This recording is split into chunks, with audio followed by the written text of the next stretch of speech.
श्री राम जय राम जय जय राम, श्री राम जय राम जय जय राम, श्री राम जय राम जय जय राम, श्री राम जय राम जय जय राम। फिर पढ़ाइए, अब फिर से पढ़ाइए।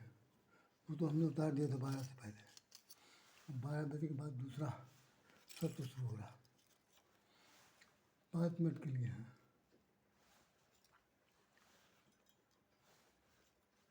5 मिनट के लिए सिर्फ।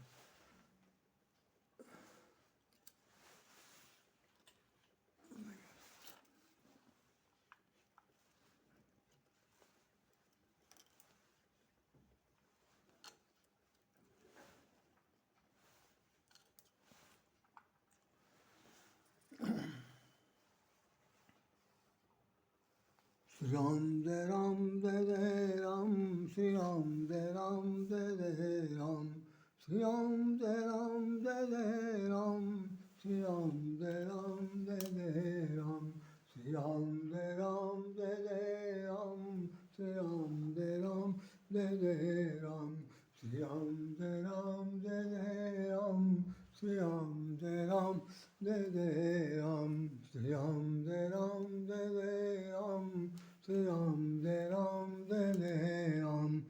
राम कीन चाहे सोए होई, करे अन्यथा सो नहीं होई। राम कीन चाहे सोई होई, करे अन्यथा सो नहीं होई। राम कीन चाहे सोई होई, करे अन्यथा सो नहीं होई।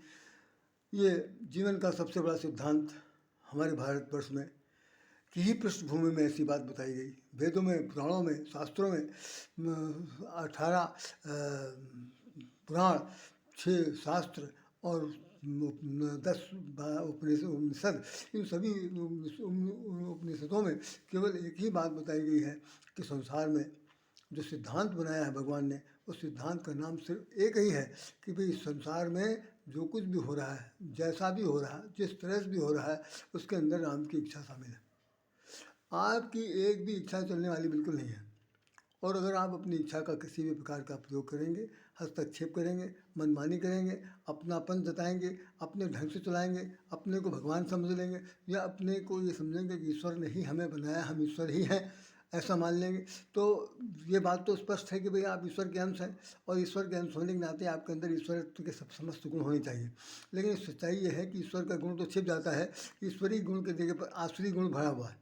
तो ऐसी स्थिति में ये मान करके चलिए कि आपके द्वारा जो भी किया जा रहा वो भगवान को कभी कभी अप्रिय लग सकता है। फिर परिणाम भी देखना ही पड़ेगा। फिर जो अप्रिय किया है तो अप्रिय किया गया, गलत किया है तो गलत का भोगना पड़ेगा, कि जैसा जो करेगा वैसा फल पाएगा।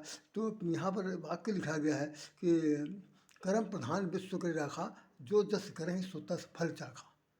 जो जस करें, ना हम करें ना आप करें, जैसा करें। तो गोस्वामी जी कहते हैं कि वैसा फल चाखा, चखना पड़ेगा, चखना पड़ेगा। अगर आप पेड़ पर बैठे हुए हैं और उसी पेड़ की डाल को काट रहे हैं तो मज़ा भी चखना पड़ेगा, हाथ पैर भी टूटेगा, कुल्हाड़ी तो कुल्हाड़ी है, पेड़ तो पेड़ है, अपने धैर्य गिर जाएगा। तो मेरा मतलब ये है कि जीवन के सिद्धांत में, सिद्धांत का सबसे बड़ा महत्वपूर्ण है जो सिद्ध हो चुका है, और उस सिद्ध के बाद दूसरा कुछ अंत शेष नहीं बचा है।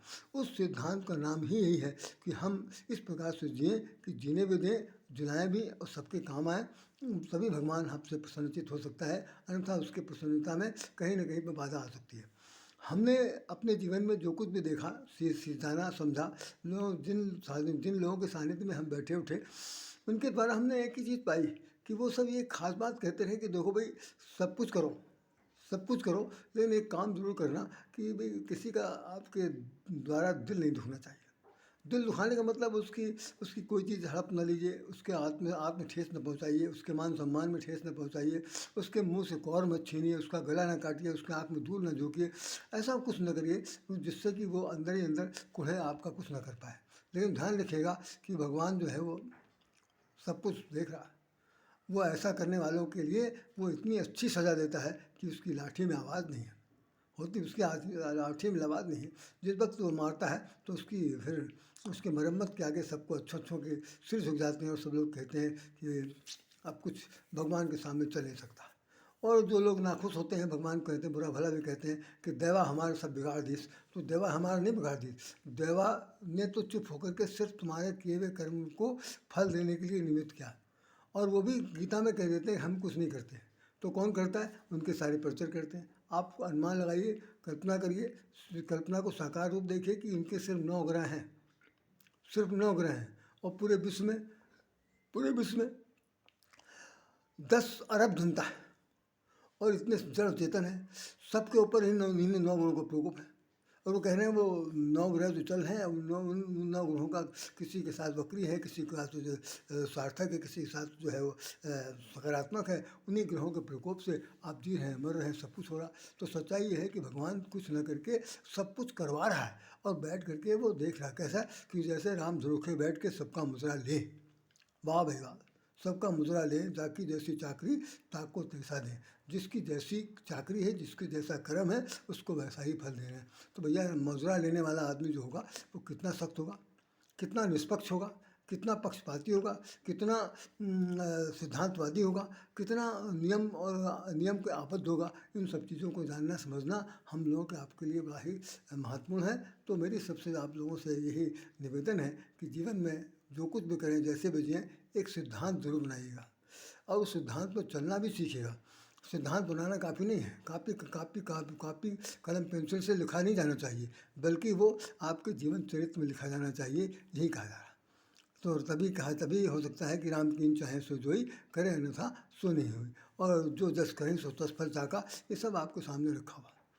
तो मैं इन्हीं बातों को बात ज़्यादा आगे न बढ़ा करके यही निवेदन करूँगा कि आप सब लोग समर्थवान हैं, योग्य हैं, समझदार हैं, और अच्छे से अच्छा कदम उठाइए, सबके काम आइए, भगवान का स्मरण करिए। जय श्री राम, जय श्री राम, जय श्री राम।